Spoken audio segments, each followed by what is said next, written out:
I'm sitting here with the amazing Campbell X, who's here with their debut feature, Stud Life, and we are so excited to have you here in the Bay Area. Welcome, Campbell. Thank you. I feel very welcomed and embraced by San Francisco. Thank you. And I'm so psyched to be in the Castro. And we're psyched to have you here. Thank you. So our theme for Fangline 36 is Find Your Story. I was hoping you could share what story you're trying to convey through Stud Life. Through Stud Life, I'm trying to convey a story of love and friendship, and friendship particularly between gay men and lesbians, and how we can live and love and work and be together. Brilliant. Stud Life, I think, is a very special film to me, and I think a lot of other people, because it centers on folks that present on the transmasculine, masculine of center, butch expression. And I'm wondering if you can tell us a little bit about the process of creating the film and writing it with having the lead present that way.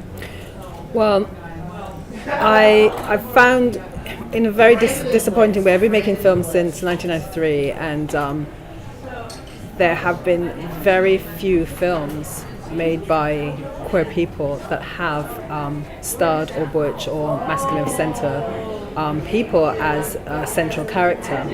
And I think there's a lot of shame in lesbian, bisexual culture around butch women and around studs.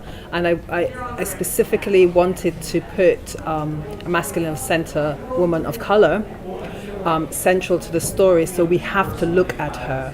We have to engage with her and her life and her loves and her whole persona and experiences, and experience that with her. So I wanted that to be the strong guiding force in the film. And so she's not on the margins, at the side, in the background, kind of looking at the main action. So that was really important for me to do that. So let's talk a little about JJ. One scene that really stands out in the film is when JJ goes in the bathroom and their gender gets policed. It's very kind of brilliantly scripted and performed, and I'm just wondering if you could tell us a little bit about shooting that scene, or if the direction or personal experience that came to that, either for you or for the actor. Well, the bathroom scene is something that's familiar to transgendered people, gender non-conforming people in a way. And my personal experience is that very often I have to be escorted to the bathroom by a femme. Yeah. So she's like my guard, my bodyguard, my femme guard. Or if I go into a public toilet, it's a point of anxiety. And sometimes I forget, and then I'm policed by the security people in the loo, or security is called for me. So this scene is very much my experience. And women who are in the toilets often think you're a man who has trespassed on this private space, and because I'm of color, I'm black, they think this is a black man that's coming in and he's going to attack me, and I haven't got any knickers on. There's that feeling of nakedness and threat. So I very much wanted to put that in the film, because that's also an experience of my masculine center friends of whatever ethnicity. There's usually some issue around the toilets. And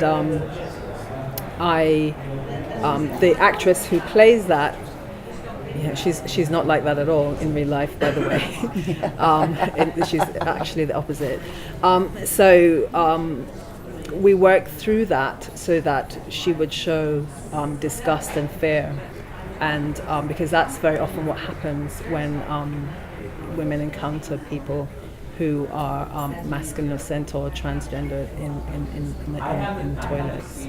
So that's how that scene came about. It's one of the few things in the film that comes from personal experience, and I'm really glad that you picked that up, because you never know, what works for other people across different cultures too.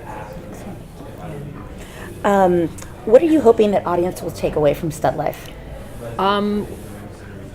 Well, I hope that they will take away a feeling of London, because the film was shot in London, in East London in fact, they will get the impression that London is not like Notting Hill, where there's like only white people speaking in kind of posh accents with floppy hair, because actually that's like really a small part of London.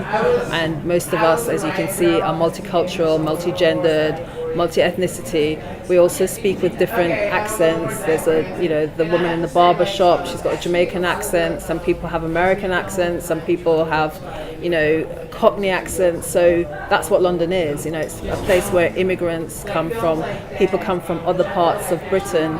It's a hodgepodge. And so it's good if people in other countries, particularly in America, gets the idea that we are a different London.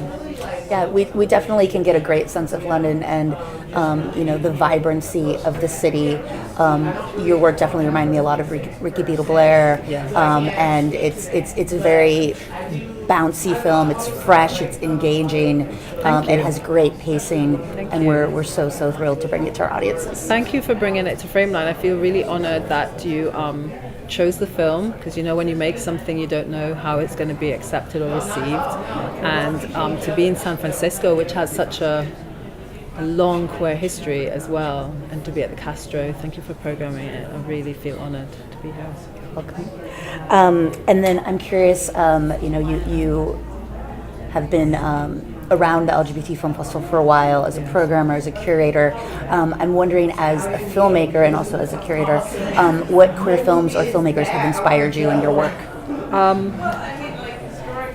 The queer filmmakers who have inspired me have been Cheryl Denier.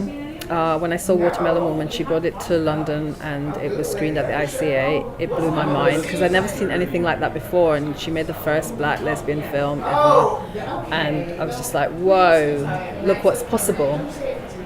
And also Derek Jarman, who's now deceased.